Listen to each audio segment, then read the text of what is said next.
गुढीपाडव्यात पुरणपोळी आणि कटाची आमटी। आ हा हा हा, तोंडात पानी सुटलं रे। नमस्कार दोस्तों, स्वागत है आपका जीतू भाई की रसोई में। आप सबको हिंदू नव वर्ष और गुड़ी पड़वा की हार्दिक शुभकामनाएं। सभी अच्छी चीजें मीठे से शुरू होती है और नया साल का स्वागत बिना पारंपरिक पुरणपोळी के अधूरा सा लगता है। तो चलिए आज हम सीखेंगे घर पर आसानी से पारंपरिक और स्वादिष्ट पुरणपोळी और कटाची आमटी बनाने का तरीका। यहाँ हमने लिया है 250 ग्राम चने की दाल। इसे हमने 8 घंटे पानी में भिगो के रखा था। 250 ग्राम मैदा, 250 ग्राम गेहूं का आटा, 250 ग्राम गुड़, 3 नंग प्याज, 100 ग्राम देसी घी, 100 ग्राम तेल, राई, जीरा, हींग, मिर्ची पाउडर, हल्दी पाउडर, धनिया पाउडर, गरम मसाला, दालचीनी, लवंग, काली मिरी, सूखा धनिया, अदरक, सूंठ पाउडर, नमक, इलायची और जायफल, इमली, 2 हरी मिर्ची, 7-8 लहसुन, 3 सूखी लाल मिर्च, सूखा खोबरा, 6-7 कड़ी पत्ता और हरा धनिया। सबसे पहले हम कुकर में चने की दाल बॉईल करने रखेंगे। उसमें हम 1 चम्मच हल्दी, 1 चम्मच तेल डालकर गैस पे चढ़ाएंगे। चने की दाल को गलने में वक्त लगता है, तो उसे 4 से 5 सीटी बजने तक बॉईल करेंगे। तब तक हम पुरणपोळी का आटा गूंद लेंगे। तो हम एक परात में मैदा और गेहूं का आटा लेंगे। आटे में थोड़ी हल्दी डालेंगे, स्वाद अनुसार नमक डालकर उसे मिक्स करेंगे। अब आटे में थोड़ा थोड़ा करके पानी डालेंगे और आटा गूंद लेंगे। हमारे कुकर की तीसरी सीटी बज चुकी है। अब और एक सीटी बजते ही हम गैस बंद कर देंगे और कुकर को ठंडा होने को रख देंगे। हमें सेम रोटी की तरह पुरणपोळी का आटा लगाना है। आटा में थोड़ा तेल और पानी डालकर उसे अच्छे से गूंद लेना है। हमारा आटा तैयार है। उस पर हम एक गीला कपड़ा डालकर थोड़ी देर के लिए साइड में रख देना है। हमारी दाल बॉईल हो चुकी है। हमारी दाल का कुकर ठंडा होए तब तक हम आमटी का मसाला बना लेंगे। उसके लिए हम पहले गैस पर सूखा नारियल और कांदा अच्छे से भून लेंगे। इसे डायरेक्ट गैस पर भूनने से आमटी का स्वाद बहुत ही बढ़िया आता है। भूनने के बाद हम कांदे को छील लेंगे। कांदा और नारियल को काट के रख देंगे। मसाला बनाने के लिए हम एक गैस पर एक कढ़ाई रखेंगे। उसमें 2 चम्मच घी डालेंगे। उसमें थोड़ा जीरा डालेंगे। अब उसमें 5-6 लौंग, दालचीनी का टुकड़ा, 7 से 8 काली मिरी, थोड़ा सा सूखा धनिया डालकर उसे चलाएंगे। अब कढ़ाई में 3 सूखी लाल मिर्च, बारीक कटा हुआ अदरक, 6 से 7 लहसुन, 2 काटी हुई हरी मिर्च, भुना हुआ नारियल और कांदा जिसे काट के रखा था वो डालेंगे। थोड़ा चलाने के बाद उसमें हरा धनिया डालकर 3 से 4 मिनट तक उसे धीमी आंच पे चलाएंगे। मसाले को धीमी आंच पर अच्छे से भूनेंगे। भूनने के बाद उसकी हमने मिक्सचर में पेस्ट बना ली है। ये पेस्ट को हम आमटी बनाने को यूज़ करेंगे। हमारा दाल का कुकर अब ठंडा हो चुका है। आप देख सकते हैं हमारी दाल अच्छे से गल चुकी है। अब हम दाल का पानी एक बर्तन में निकाल लेंगे, जिसे हम आमटी बनाने में यूज़ करेंगे। यहाँ हमने कुकर में ही दाल को क्रश कर लिया है। अब हम कुकर को गैस पर धीमी आंच पे रखेंगे। अब उसमें 250 ग्राम गुड़ डालेंगे। अब हमें दाल को कुकर में अच्छे से क्रश करके गुड़ के साथ मिक्स कर लेना है। गुड़ अच्छे से पिघलने के बाद हम गैस बंद कर लेंगे। यहाँ हम एक छन्नी लेंगे और एक बर्तन में गुड़ और दाल के मिश्रण को छान लेंगे। अब इसे ठंडा कर लेंगे। ठंडा होने के बाद आधी चम्मच सूंठ पाउडर डालेंगे, 1 चम्मच इलायची जायफल डालेंगे, 1 चम्मच घी डालेंगे।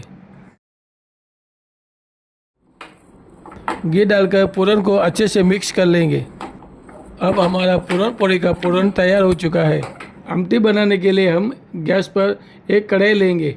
कढ़ाई में 3 से 4 चम्मच तेल डालेंगे। उसमें 2 चम्मच घी डाल के गरम कर लेंगे। तेल गरम होते ही उसमें राई और जीरा डालेंगे। कढ़ाई में आमटे की मसाले की पेस्ट डालेंगे जो हमने पहले से पीस के रखी थी। मसाले की पेस्ट डालने के बाद उसे 2 से 3 मिनट तक भूनेंगे। जैसे जैसे मसाला भूनते जाएंगे वैसे वैसे मसाले की खुशबू आती रहेंगी। अब कढ़ाई में हम 1 चम्मच हींग, 1 चम्मच मिर्ची पाउडर, आधा चम्मच हल्दी पाउडर, 1 चम्मच धनिया पाउडर, 1 चम्मच गरम मसाला, 6 से 7 कड़ी पत्ता, स्वाद अनुसार नमक, 2 चम्मच जितना इमली का पानी और हरा धनिया डालकर सारे मसालों को 3 से 4 मिनट तक गैस पर धीमी आंच पे भूनेंगे। सारे मसालों को अच्छे से भूनने के बाद कढ़ाई में हम दाल का पानी डालेंगे जो पहले ही हमने छान के रखा था। अब बस हमें आमटी को 7 से 8 मिनट तक धीमी आंच पे उबालना है। दाल का पानी डालने के बाद उसे मसाले में अच्छे से मिक्स कर लेंगे। मिक्स करने के बाद हम थोड़ा सा गुड़ डालेंगे। आप चाहे तो पूरन पोड़ी का पूरन भी डाल सकते हैं। अब हमें आमटी को 7 से 8 मिनट तक धीमी आंच पर उबालना है। उबाल आने के बाद अब हम हरा धनिया डालेंगे। अब हमारी कटाची आमटी तैयार हो चुकी है। अब बारी है पूरन पोड़ी बनाने की। तकरीबन आधा घंटा हो चुका है। आटे पे हमने गीला कपड़ा रखा था, उसे निकाल लेंगे। आटे पे गीला कपड़ा रखने की वजह से आटा एकदम सॉफ्ट हो चुका है। गीला कपड़ा निकालने के बाद आटे पर थोड़ा सा तेल डालकर आटे की अच्छे से मालिश करेंगे। मालिश करने के बाद एक एक करके आटे को तोड़कर उसका पेड़ा बनाएंगे।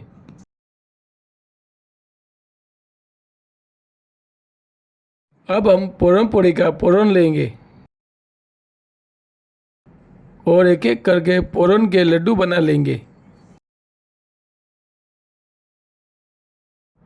अब हम आटे का एक पेड़ा लेंगे, उसे हाथों से फैला लेंगे और उसमें पूरन भरेंगे।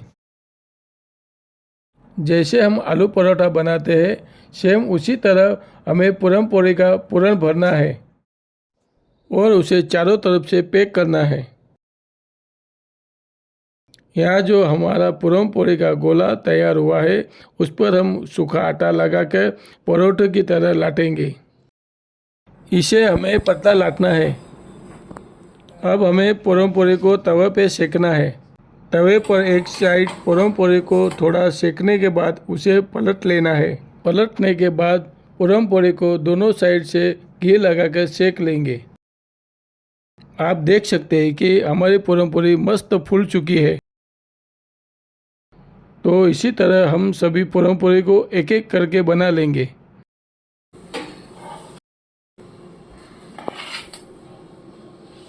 तो मित्रों, हमारी मीठी मीठी पूरन पोड़ी और तीखी तीखी कटाची आमटी बनकर तैयार हो गई है।